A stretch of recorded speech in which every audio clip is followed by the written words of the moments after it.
Hello everyone, welcome back to Spotlight by BuzzInContent. I am Nivedita and today we have with us Rahman Khan, also known as Sir Supreme. He is a VoxPop content creator with nearly 6 million followers. So let's more about him in his own words. Hi guys, I'm Rahman, also known as Supreme.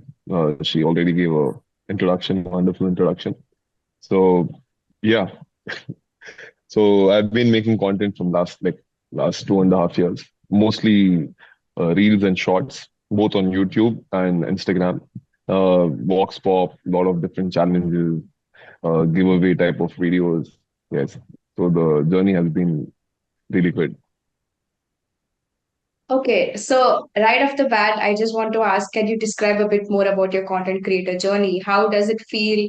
And do you remember the reel or the content that you posted that went so viral that you saw a surge in followers and you gained the prominence that you gained today?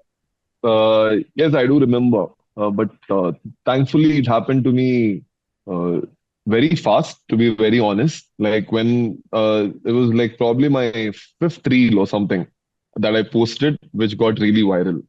So uh, basically, at first I was recording long form videos, a lot of long form videos, and they were not getting much traction. But then I shifted to shorts and reels, which was like the trend. And thankfully, I researched a lot on what works and not. So it was very quick for me. I was good with research. The fifth reel just got boom viral, and yeah, from there it started. Yeah, I remember. That's so cute. And I just want to know, is there a particular reason you took the niche of being a Vox Pop creator? Were you always a Vox Pop creator and did you pick it for a reason? See, it's always fun to interact with people, like new people. You get to learn certain things and you get to know more things. And also it's something which I really like, talking to new people, getting to know them, vibing that way. So it's really fun for me. So I enjoy doing it. And you can make them do a lot of things, especially when you're doing, you know, when you're giving away money and all that. But yeah, so it's fun. I mean, it's fun. I mean, either ways, it's fun to do it by yourself or to do it with them. But all this while, I've been doing that, and it's very fun for me. So yeah, yeah. So when you started off, was Vox Pop as a portal for content creation, was it relatively new? And how did it feel? I mean, there were some people who were doing it. I mean, it was not that new. It was not as much as how it is today. Today, there are a lot of people. Um, but at that point of time, I think there are around like 15 people, 15 odd people. Now I think there are around like, 150 people. So that's the difference. So it's gone like 10x. Yeah. So yeah, there were not many people, I would say, but there were people. So yeah, who were doing like before me also, like 6 months before me and all that. So yeah, I didn't start pretty early, to be very honest. I mean, yeah, but it was fine.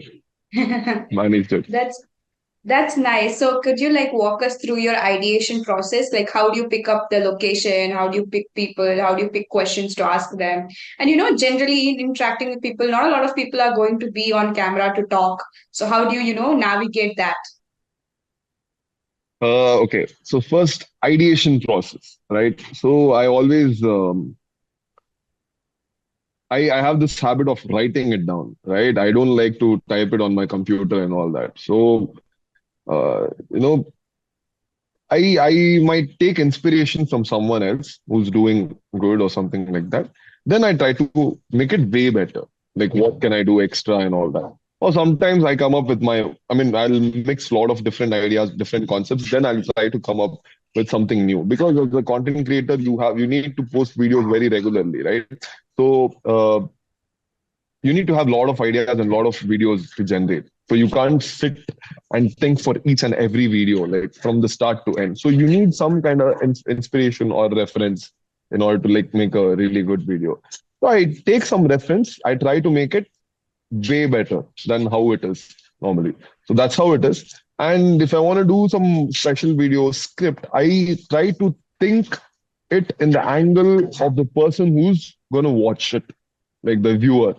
right? How is he gonna enjoy it? Is it gonna take his time? Is it gonna scroll it down? Right? So all of that things I consider, and I read my script accordingly. Like, so, okay, if this is how it is, I visualize that video.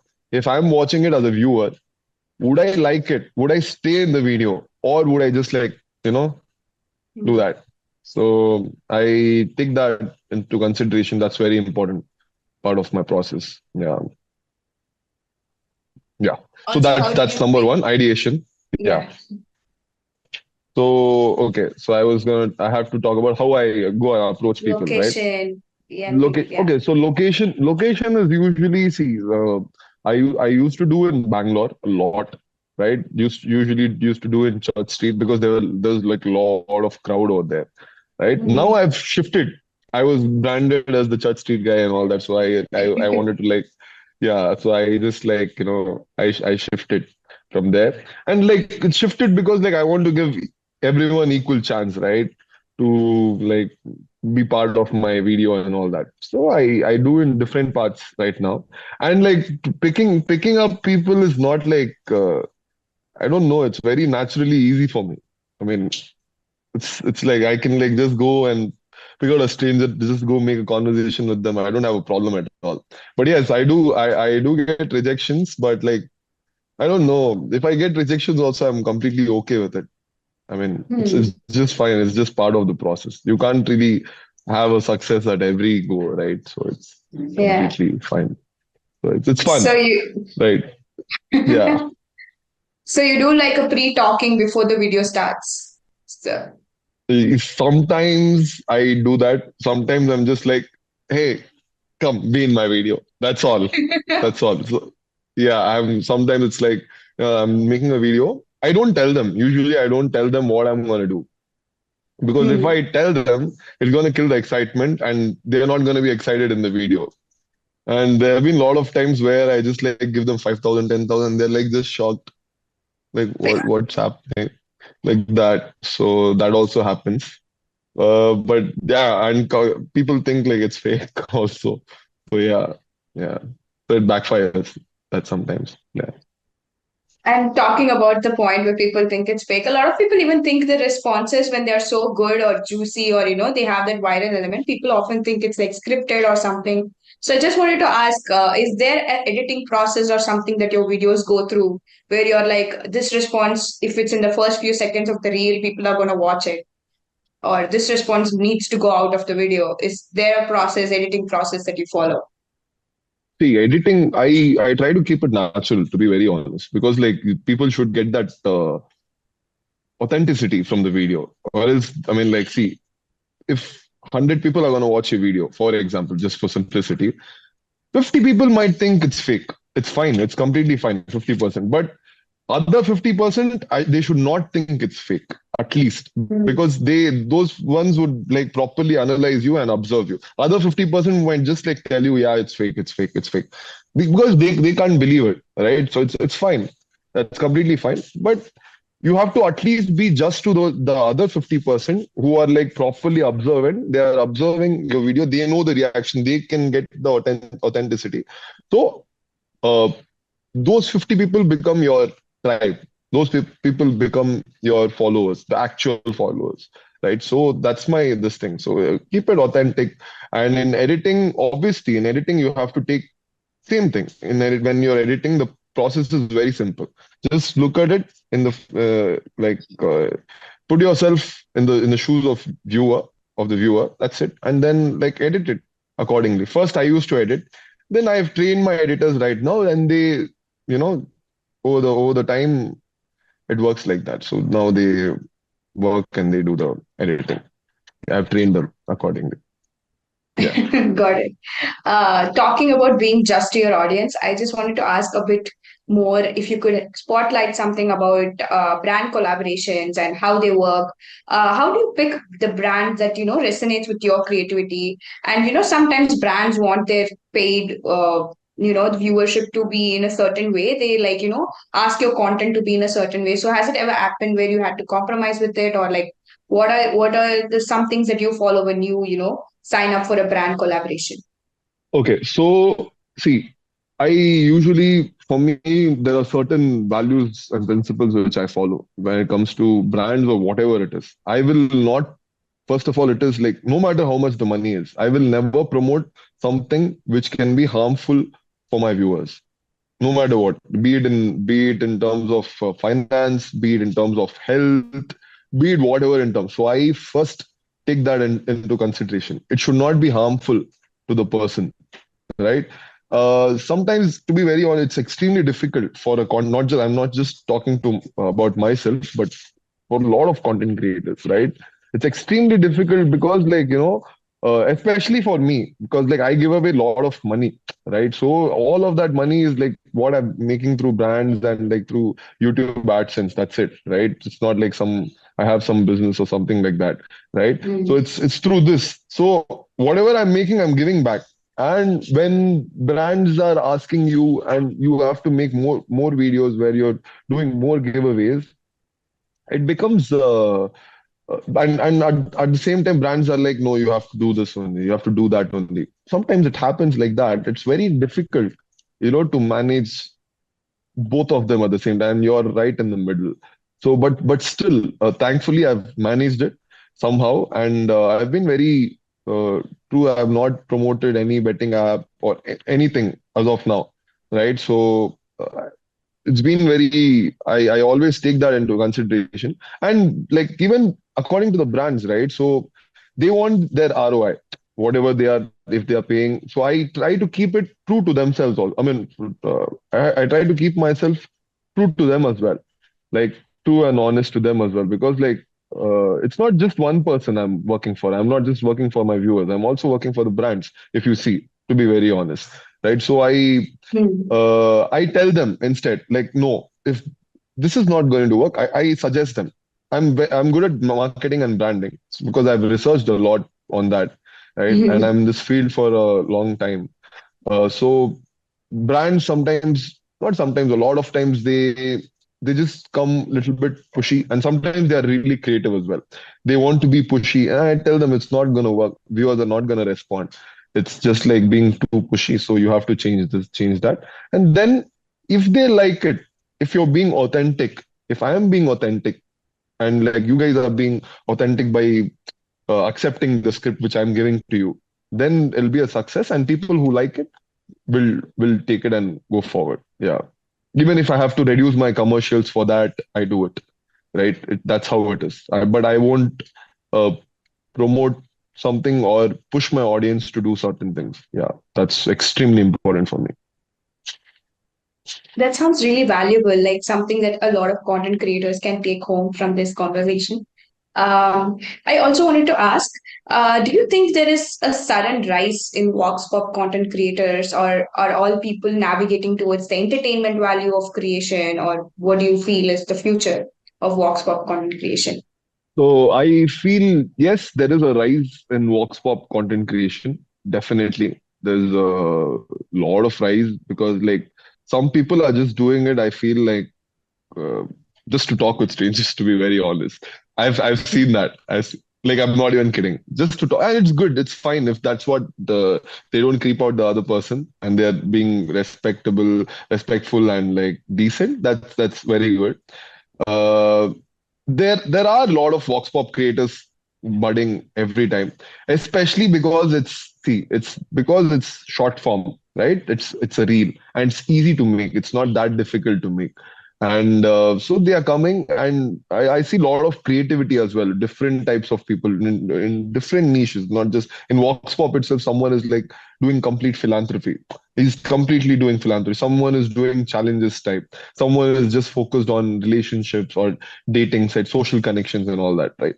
So there's a lot of creativity among the new budding content creators, and I'm really excited for them. Yeah, it's great. That's amazing. That's amazing, and that's true. There's a lot of variety even in the niche of Voxpop content creation. Talking about that, are there any few tips for someone who wants to foray into the Voxpop content creation category, like tips for a beginner who wants to do Voxpop on Instagram or YouTube? So I would say start right now. start today. Don't start tomorrow, start today. Start recording and first edit by yourself, like rather than giving it to some editor, rather than like depending on someone else. So learn editing at first. So like, and just ask your friend to like videograph for you. You don't need a good camera or a great phone and all that. You need a normal phone, that's good enough. And some, get a basic mic. Simple. Then just keep posting videos. Just be very, very consistent. And later on, as you like go about your journey, after putting like 50 videos or 100 videos, going for 100 days, first make it a habit of like posting daily. Like make it a habit for 100 days, just go straight. Then try to improve the quality, make it way better. Like each video should count, right? So first make it a discipline, like you're going to post the video every single day, and then improve the quality step by step. Try to make it better and better every single time that you're posting video, better and better. And like don't complicate it too much, don't overcomplicate it. Let's see, since I've found my thing, like where I completely always think about how the viewers, would the viewers like it, would the viewers like find it valuable in any way. That's my ideology, right? So I've found my way. So similarly, when they are consistent and they're doing it for a long time, they will find their own thing. They don't have to take mine. So just be consistent with it. Extremely. That's the most important thing, right? So yeah. And based on research and all that, there are uh, you give yeah, this is also very important. You give yourself some time to research what's going on in the market, how it is going on, and come up with some concept, but don't take too much time for it. Just take maximum 1 day. That's it, and you start. That's it. Also, you talked about research. So, I just wanted to ask, you did do your research. So, in current times, what do you think are one or two things that are the pegs of virality on social media? Mm, okay, so keeping it cut to cut, not wasting the viewer's time, and that, and then a really good editing, and like focus on like giving value, right? The more value the person gets, the more viral. Even if it doesn't go viral, see, virality is fine.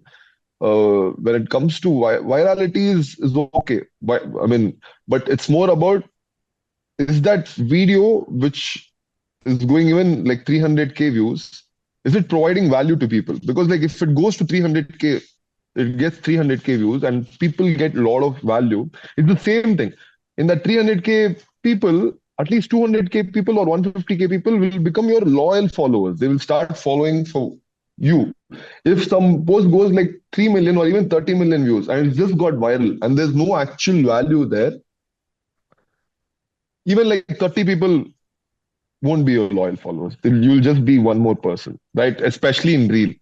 So that's the thing. Like, don't focus much on virality. I would suggest, like, based on my research, I'm saying, based on my research, don't focus on virality. Focus on giving value first, because you don't need to be viral. I made that mistake, big mistake. I'm being very honest. I'm confessing it.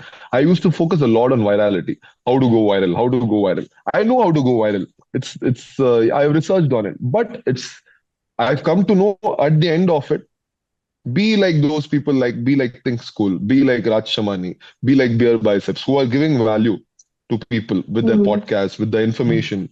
Be like them. You don't need to grow very, very fast, or you don't need to have millions of views or like whatever. Like Mr. Beast is doing is his thing is completely different. Like people compare it to Mr. Beast. Okay, he's viral. I need to go get 100 million views.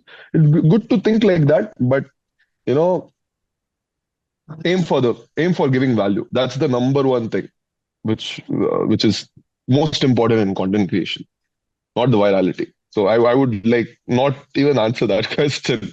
It's better to like Got it. focus on Got yeah, it. value. Yeah, you're all about the value and the content value. I Mm. got it. Speaking of this, I'm just going to conclude the call with this one last question. You have been doing research, so you probably did come across that the Supreme Court has passed the need for a self-declaration mandate for advertisers. So where they need to, self-declare the advertisements that they've posted so far. And I just wanted to ask, do you think that would have any implications on influencer marketing? Yeah, I mean, see, whatever the government does, or the Supreme Court does, right? We have to respect it. They definitely do it for the sake of us, us, right? For us, of our nation. So we have to respect it and just follow it. And yes, it will have some implications. It might have some implications, but it's good. It's going to be regulated, right? People are not going to be. There are a lot of good content creators and good brands who are promoting authentically. Uh, Completely, I mean, in a honest way. But I've seen a lot of like scam apps and like scam pages being promoted, stock market thing and all that. So it's kind of very, very dangerous. So it's definitely like, it's a positive thing that they have done. The Supreme Court has done this. It's a wonderful thing. So yes, it might get affected. Certain even for the people who are doing it honestly, for them also it might get affected. But I feel it's completely fine. As in, like, at least the other people are not getting scammed, right? The other side where people are scamming them, they are not getting scammed. So it's good in one way that, I mean, it's getting regulated like this now. It's a wonderful thing. Got it. This entire conversation has been so insightful, and talking about authenticity, value of content creation, and thank you so much for joining us on Thank this you. call. Thank you. And thank Thank you you for so being much. authentic, and thank you for all your insights. Thank you everyone for watching Spotlight by Buzz in Content. We'll be back with another episode soon. Thank you so much. Thank you so much, Nirita. Had a wonderful time. Thank you so Thank you, much. guys. See you guys. Bye. Thank you.